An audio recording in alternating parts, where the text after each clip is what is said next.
جنازے کے ساتھ عورتوں کا جانا.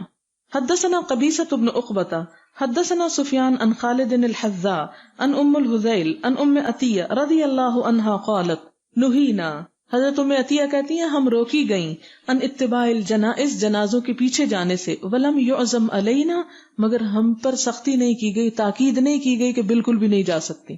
یعنی ہمیں روکا گیا لیکن ہمیں شدت سے نہیں کہا گیا. اس سے پھر کیا پتا چلتا ہے کہ کبھی کبھار اگر کوئی چلا جاتا ہے، مثلا جنازہ جا رہا ہے اور راستے میں کوئی ایسی جگہ نہیں کہ میت کو دیکھا جا سکے، ایک بیٹی ہے یا ماں ہے یا کوئی دیر سے پہنچی ہے، تو اب وہ کیا قبرستان ہی نہ جائے، اپنے بیٹے کی شکل ہی نہ دیکھے؟ نہیں، اسلام ایسی سختی نہیں کرتا.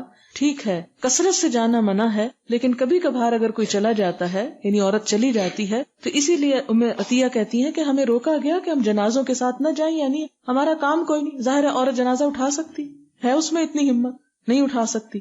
عورت میت کو اتار سکتی ہے قبر میں؟ نہیں اتار سکتی. پھر اس کو کیا کرنے کو جانا ہے؟